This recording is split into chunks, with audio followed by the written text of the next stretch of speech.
Hey everybody, what is happening? Dela, and I am bringing you the first edition of my Rams free ebook scheme here, and we're going to start off with the shotgun stuff right now. If you are familiar, this is the split Ram. If you're familiar with any of the ebook stuff I did earlier this year or last year's, the first two plays you are going to recognize. This is the PAF slide right here. And on this one, I am going to be taking A. We are going to put him on a wheel route. We are going to take Y. We are going to put him on a swing to the right. And we are going to take X and put him on a streak.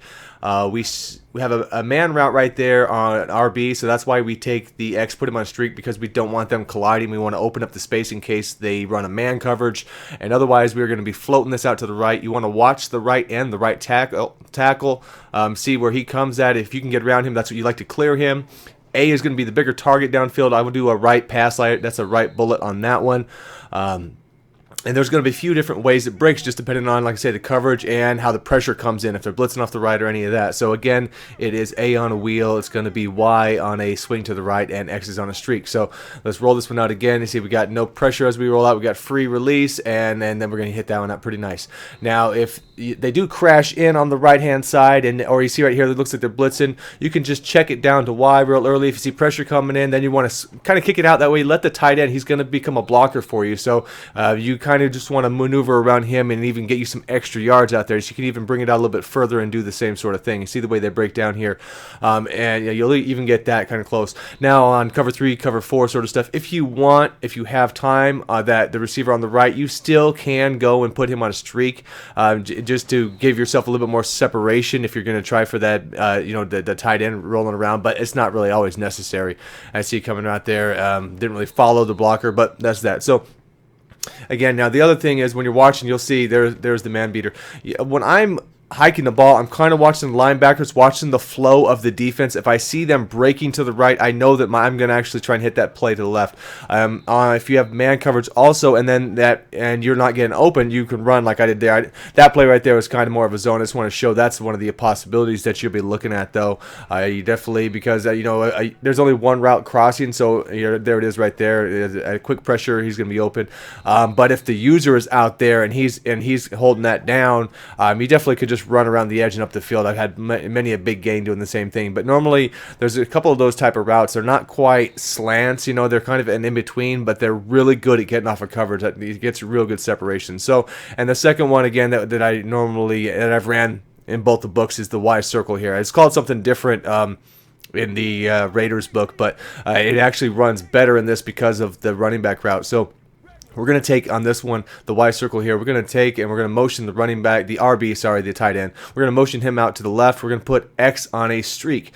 So there's a couple ways you can do this, either if you want to block it or not. We're going to run this just like this right here. As you see, that Y is going to get open a lot if they're not running any light blues out there. So that's the easy little check down play real quick. And if you expect pressure, you can do that.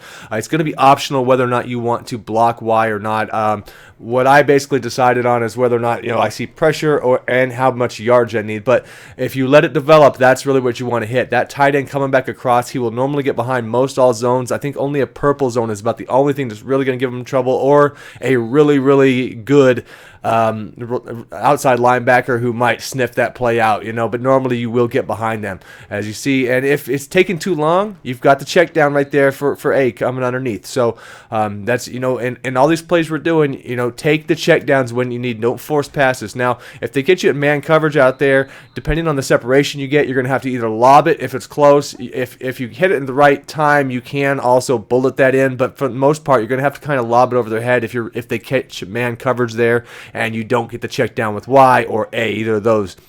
And I did forget to mention in this, the first minute, I have different settings. This is the first time I've used the shadow play to record. If you know, I've been talking about that recently. So it switches in the first minute to, between a light and a dark. So if you guys can, you can go back, or if you paid attention, let me know what you prefer, which settings you would rather see my gameplays in the future come as. The way they look in the first minute, or the way the rest of the video is played out. I think it's just a little bit darker, and some of the sharpening and stuff and all that. All right, so getting back to the plays.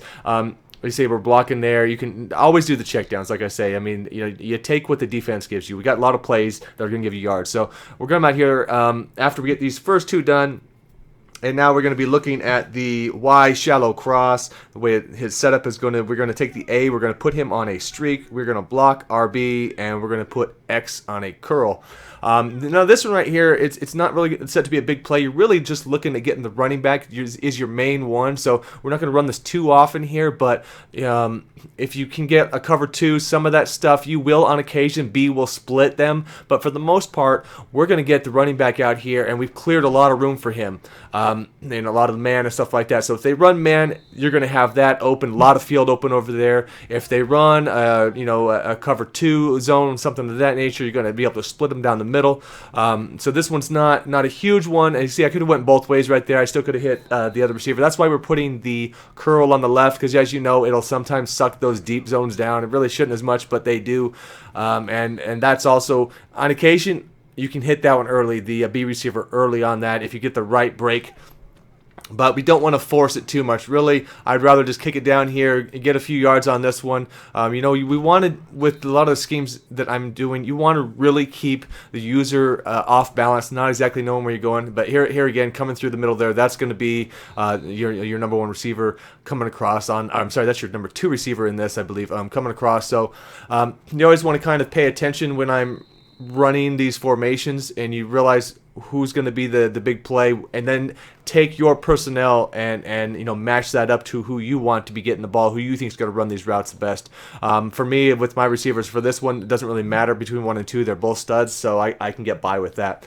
But that play, fairly simple. You only got a couple reads there. So we're going to get into the next one out here, and we are going to be looking at the Z spot.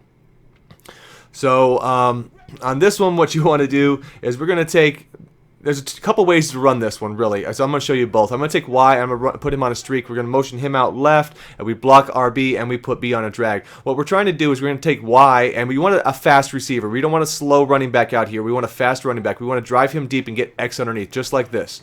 So he's going to come up. He'll even seal a block for you more than likely in that. So that's why we don't want to be running your power backs. We want this to be a good receiving back is nice to have, but definitely want some speed in this. So and you want like I say, you're looking for that, and don't be afraid to throw that. The streak right there, the seam. The first read is really that in a lot of those plays where you'll have streaks coming across. You don't hit it very often, but when it's there, you do want to take it. But again, we're just looking at creating the separation and allowing the X out here to your number 1 receiver to cut underneath. You hit him right about then, it's going to be good. Every so often, see right there, it's kind of jumbled up. Then you just hit the kick down. If it looks like they're going to be kind of crossing, because sometimes the timing in this game will be that way if you get bumped or whatever it is. So take the check down, because again, we're going to be creating a lot of space on that, so it's fine. So here's the other way to do this now, is by taking the RB, which is your tight end, putting him on a streak, motion him left, and then take B, put him on the drag there. And it's going to leave you, again, you're still going to have this. You're still going to have that play crossing, the same thing that's going to happen there. But what you're also going to do is going to give yourself that little check down, that little swing route out there. But you also are only going to have 5 people blocking, so you have to take that into consideration. A lot of the plays I like to run, you'll notice I'm normally leaving 6. I normally leave somebody in the backfield to block, on occasion the tight end. But I like to, because there's a lot of, you want to make sure pressure's not going to screw these plays up also. There's your one thing right there, because when those little wheel type routes, the timing will sometimes mess that up, and you will not get that to work because they just miss the pass. The quarterback will just miss it if you don't time it right. So just keep that in mind. Also, run it a couple times to get used to it. And again, you see we're doing very well, and both of those we do pretty well. Again, I always have tight ends with decent speed, so I don't. It is recommended for those 2 plays there for that. You really do need that to drive the top off. Now we're going to get into what is the slot cross here. So on the slot cross, basically, you are going to take the RB, yes, your tight end. We're going to just take him. We're going to motion him to the right. We are going to be blocking the running back, who is Y. And we're going to take B, and we're going to streak him out. And that's basically because we want to create the separation. We've got a great man beater on A, and if they're running a zone out here, we're going to hit it underneath with the RB. If they see he's down, then you want to turn the corner. If it looks like they have a light blue on you, wait till you turn the corner. Now, this is practice mode, and this is Gresham. He's nothing special. So when you're running your players, you're going to get better results here. As you can see, look at the separation on the man beater. Definitely going to be like the other. This one even, I think, breaks even better than the first one we showed you. And out here, kind of the timing on this is if you catch it, if you throw it a little bit too early, that's what's going to happen. You're going to hit the sidelines, and sometimes he'll just catch it and fall out of bounds and all that. Right here, I'll show you the same thing. Now, if you wait until he begins the turn, though, if you come out and make sure he hits the turn and then throw it, and you know that's what you're kind of looking for the bigger play out of that, and it's there we go, nice play out there with Johnny B. And I'll tell you right now, guys, I mean this formation is pretty nice. This most of the plays out of here, there you go, are nice. But what I have found in the shotgun number 2, which I'm going to put the video out for that next, really great. I'm really excited about that. A lot of new stuff that I haven't run before, and I'm really looking forward to getting that out. So make sure if you guys want to like subscribe or whatever, just so you don't miss that video. When I get these series out, if you're interested in this. And here's a final one. This is an under, out, and up. This one I run. Mainly, I'm not running it if they're running some easy base stuff, and I'm not worried about the user. But if they've got a user who seems to be on point and chasing you down, this is a good one because we're gonna take Y, we put him on a streak, motion him out to the right, and I'm gonna block the running back right now. You can also let him out. I mean RB, the tight end. Sorry. Again, if you can hit, if you got a good receiving running back as you should, you hit that streak. But what he's mainly gonna chase, he's gonna fall back, and the user will normally go to the A. And you can normally hit B underneath and then bring him up. I've done this one. I've been worked on this one. I've used this a handful of times, and it has worked. Against a decent user. You always can allow the tight end just to do his route right there and check it down. Again, you're only going to have 5 blocking, but if you're not really worried about a lot of heat, that's just another little out for you. There you go. Okay, Carson. That's why you did not get the Position Heroes card. Okay, bro. So that's basically all the plays I'm going to be rolling out in this one. There's not a lot of great running options in here. You've got a draw, and you've got kind of like, I think it was a power off to the right. They're nothing too strong, really. You can go ahead and try and mix it in if you want. But other than that we've got, like I said, got a lot more to come in this free RAM scheme that we have.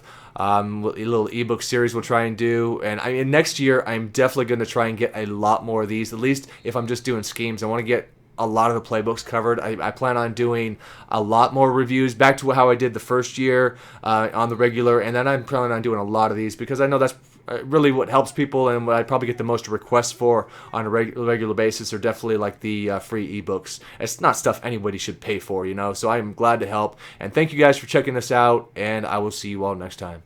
Peace.